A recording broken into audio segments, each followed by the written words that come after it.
ರಕ್ತಚಂದನ ಅಂದರೆ ಅಷ್ಟೊಂದು ಬೆಲೆನಾ? ಫಿಲ್ಮಲ್ಲಿ ತೋರಿಸಿದ ಹಾಗೆ ರಕ್ತಚಂದನಕ್ಕೆ ಡಿಮ್ಯಾಂಡ್ ಇರೋದು ನಿಜಾನಾ? ಪುಷ್ಪ ಚಿತ್ರದ ಕಥೆ ಸುತ್ತೋದೇ ರಕ್ತಚಂದನದ ಸುತ್ತ. ಚಿತ್ರ 1000 ಕೋಟಿ ದುಡಿದು ಮುನ್ನುಗ್ಗುತ್ತಿದೆ. ಹಲವರ ಮನಸ್ಸಲ್ಲಿ ರಕ್ತಚಂದನದ ಬಗ್ಗೆ ಕುತೂಹಲ ಮೂಡಿದೆ. ಹಾಗಾದ್ರೆ ಇದರ ಬಗೆಗಿನ ವಿಶೇಷ ವರದಿ ಇಲ್ಲಿದೆ ನೋಡಿ.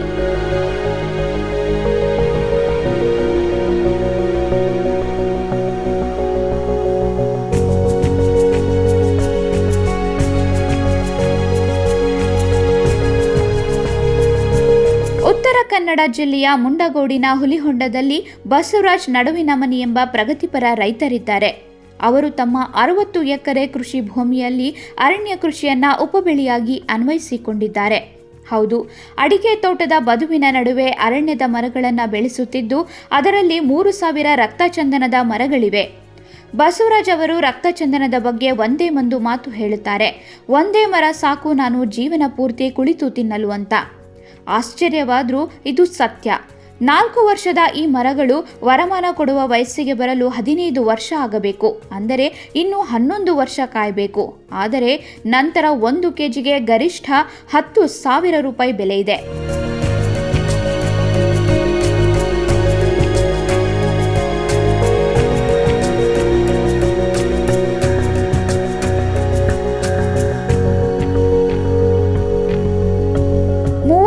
ಅಡಿ ಬೆಳೆಯುವಷ್ಟೇ ದಪ್ಪ ಕಾಂಡ ಹೊಂದಿರುವ ಈ ಮರ 1 ಕೋಟಿ ಬೆಲೆ ಬಾಳುತ್ತದೆ. ಇದನ್ನ ಬೆಳೆಯಲು ಸ್ವಂತ ಜಮೀನಿರಬೇಕು, ಅರಣ್ಯ ಇಲಾಖೆಯ ಅನುಮತಿ ಬೇಕು. ಇದಿಷ್ಟು ಸಿಕ್ಕರೆ ಸಾಕು.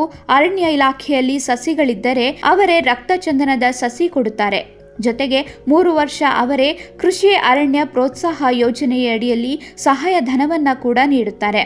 ಅಲ್ಲಿಗೆ ಕಾಲು ಭಾಗ ಖರ್ಚು ಸರ್ಕಾರವೇ ವಹಿಸಿಕೊಂಡಂತಾಯಿತು.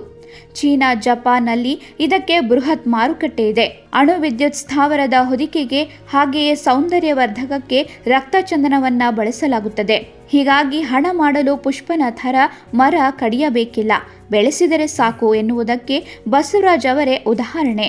ಉಪಬೆಳೆಯಾಗಿ ಇದನ್ನ ಕೇವಲ ಅಡಿಕೆಯ ಬದುವಿನ ನಡುವೆ ನೆಟ್ಟರೂ ಕೂಡ ಸಾಕು, ವಿಶೇಷವಾದ ಜಾಗವೂ ಬೇಕಿಲ್ಲ.